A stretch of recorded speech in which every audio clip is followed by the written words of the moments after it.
Welcome back to another episode of Rock Boys Football. Dan Lanning, the Oregon Ducks. I think a lot of the Oregon fans were just waiting to kind of see Dan Lanning in Oregon kick it into the gear that we're used to seeing from this program on the recruiting trail. Well, just sitting here in the middle of July, it sounds like we're starting to see that from the Oregon Ducks. And although it was a frustrating month of May, although it was a frustrating month of June, it looks like July is really when the summer of Dan is kind of taking full effect for the Oregon Ducks. And now the question is, hey, it's gone from, a couple of weeks ago. This is a disaster that's playing out in the 2026 class, on the recruiting trail.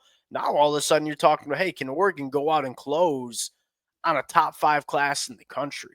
That's how quick things can change on the recruiting trail, and that's what we've seen for Dan Lanning and the Oregon Ducks. And let me start off with this.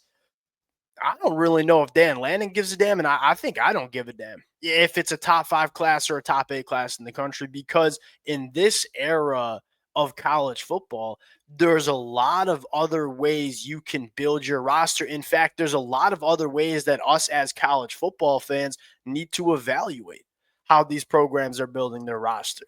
You look at a team like Clemson, a team that doesn't use the portal all that often. What they're ranked according to the high school recruiting rankings, it matters a little bit more, because that those are the guys that are going to be playing for Clemson over the next couple of years. When you talk about a team like Oregon, there's some other things that you have to evaluate. When you go back to Oregon in the 2025 cycle, they signed the number 5 transfer portal class in the country. Go back to 2024, they signed the number 2 transfer portal class in the country. Not only is Oregon going to the transfer portal and landing really good players, here's the caveat: they're hitting on these guys. The guys like Derek Harmon or a guy like Tez Johnson that Oregon takes from the transfer portal, they normally hit. They normally end up being damn good players for Oregon. That's one thing that matters. Here's the other thing that nobody talks about that I will continue to bang the table for Oregon. When you are a team that acquires talent like Oregon, both at the high school ranks and in the transfer portal, it becomes very difficult to hold on to your talent that's already on your roster. We call that roster retention. There's a lot of teams that struggle with this across the country. The Oregon Ducks, I don't know if you'll find a program that acquires talent the way Oregon does, but also holds on to their talent. Go look at the last couple of years. How many guys have left Oregon's roster that Dan Lanning lost sleep over? And that's with all due respect to the players that chose to leave the program, but there weren't many difference makers over the last 2 years that have left this program through the transfer portal. That's another thing you have to evaluate. It's one thing to sign a 30-person class that has a couple blue chip guys. It's a whole other thing to make sure they're on your roster in 2 years. And so you look at Dan Lanning in Oregon and say, hey, it might look a little bit different from some of the other programs across the country. They might not take as many kids at the high school ranks. The quality is as high as anybody. You look at it right now, the average player committed for Oregon is the highest in the country. They're also supplementing through the transfer portal. They're also retaining their talent that they land at the high school ranks. Those are things that matter now that didn't really matter 10 years ago. And I feel like there's a lot of people in the national media. I think there's a lot of college football fans still out there that treat, hey, what the number is right next to your name in the high school recruiting rankings, that matters a lot. It does matter. And I think Dan Lanning would tell you that too. Hey, recruiting the high school ranks matters. It is not the only thing that we should be evaluating when we're looking at a program in the roster building process.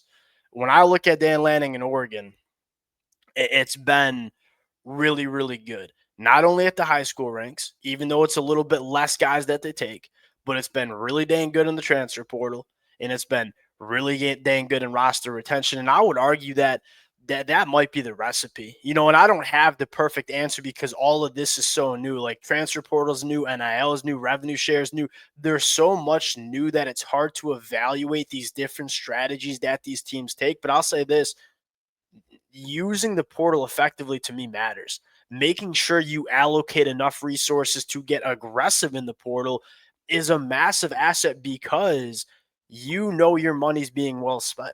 When you go to the high school ranks and start signing some really good football players at the high school ranks and allocating a lot of resources to get those players to your team, look, you need that because those are the guys that give you the upside.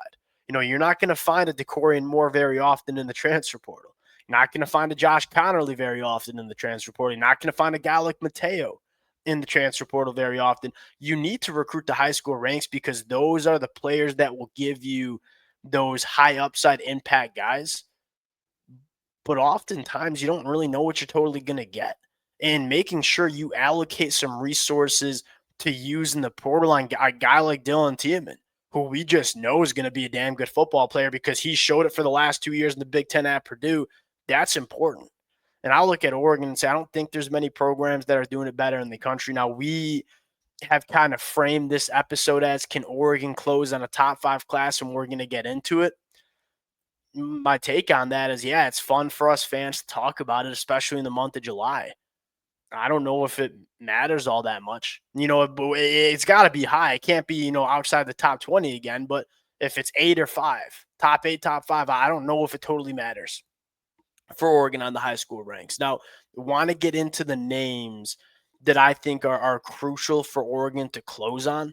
Before we get into it, as always, just want to say thank you to you guys and to the Oregon fans who, many of y'all have been rocking with the boys for the last couple of years. And it's been a absolute blast talking this football team on the recruiting trail in the transfer portal. And although it's been a little bit of a rocky road, roller coaster, you might say, over the last couple of months, can't thank you guys enough for rocking with it. If y'all do enjoy the content, consider subscribing to the channel. Without further ado, let's get into it. And let's start with this.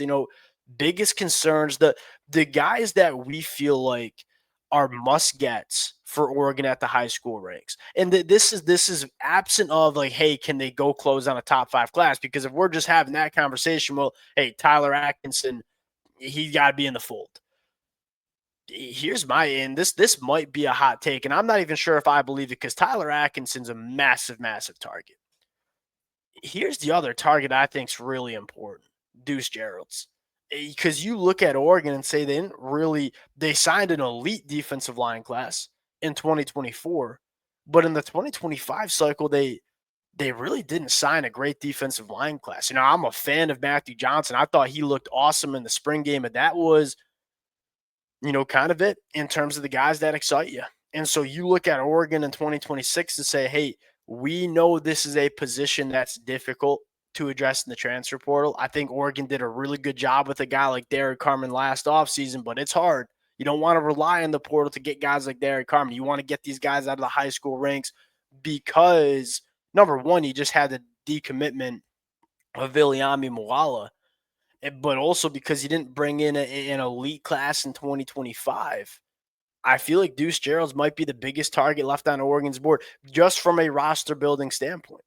And look, would Tyler Atkinson give Oregon a higher recruiting ranking? Yeah, he absolutely would. But I'm also a really big fan of some of the young linebackers on that football team for Oregon, where I look at the defensive line and say, hey, we got a lot of young talent, but we got to make sure we're refilling that pipeline. I think you could make the argument that although Tyler Atkinson might give you that top 5 class, Deuce Gerald's might be the most important player left on the board for Oregon. I'd probably throw in Anthony Tank Jones as well. Like, to me, I look at the defensive line and say that's not a position you want to miss on at the high school ranks because it's hard to address in the transfer portal. Now, circling back to Tyler Atkinson, like if you were to ask me, I'd probably prefer Deuce Gerald's and a guy like Nick Abrams over just Tyler Atkinson. If we're talking about where we want to allocate our money, that's not me getting up here and saying I don't want Tyler Atkinson in Eugene, because I don't think Oregon has had a second level linebacker like Tyler Atkinson since Dan Lanning's been there. Dan Lanning had some dogs at Georgia at the linebacker position. And that's not a shot at a guy like Bryce Betcher and ain't a shot at a guy like Jeffrey Bossa or a guy like Devin Jackson. I just don't know if Oregon has had a linebacker that can have an impact on a football game like Tyler Atkinson can. Not only as an off-ball linebacker, but rushing off the edge and B-gap blitzes. You won't find a better off-ball linebacker getting downfield, creating negative plays than Tyler Atkinson in this class. And that's something that Oregon at times has missed on. I think Tyler Atkinson probably comes in at number 2. Here's the last one, Devon Benjamin. If you can land Deuce Gerald's, one of Nick Abrams and Tyler Atkinson and Devon Benjamin, you're probably going to look at a top 5 class.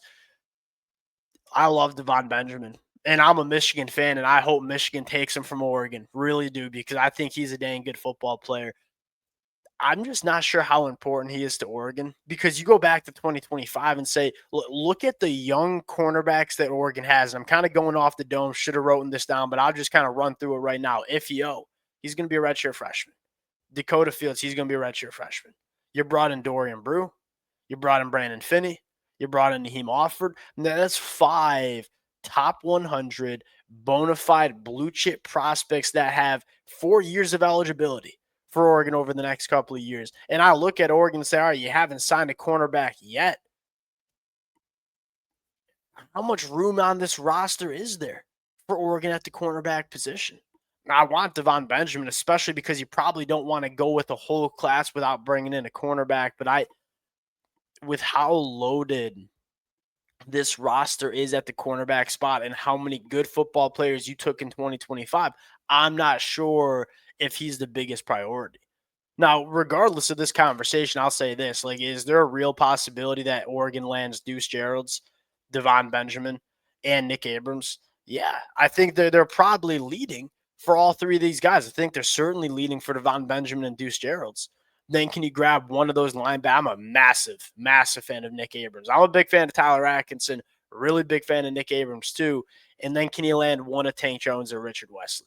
I know Richard Wesley's committed to Texas. Very well could see him flipping to Oregon at some point.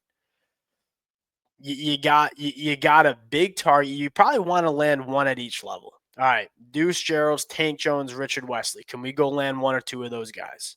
Nick Abrams or Tyler Atkinson. Can we land one of them?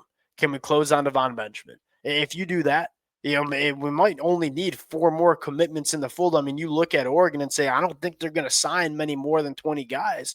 If you land 4 of the players that we just talked about, number one, you're probably looking at a top 5 class in the country, but more importantly, you're building this roster the right way. Going to be fun. Summer of then. You can feel it now. Go back to the month of June and it just felt like there was no juice, no momentum. You feel it now. And we kind of had a feeling Dan Lanning in Oregon. Look, Dan Lanning has given us no reason to doubt him on the recruiting trail. Not one reason since he's been in Eugene. Now, yes, was the month of June more frustrating? We haven't seen a dry spell like that since Dan Lanning's been there. It's hard not to just trust that he's going to get this right. We'll close it out there. Appreciate you guys rocking with it. Hey, would love to hear who you guys prioritize the most in the comment section. We'll talk to y'all later. Peace.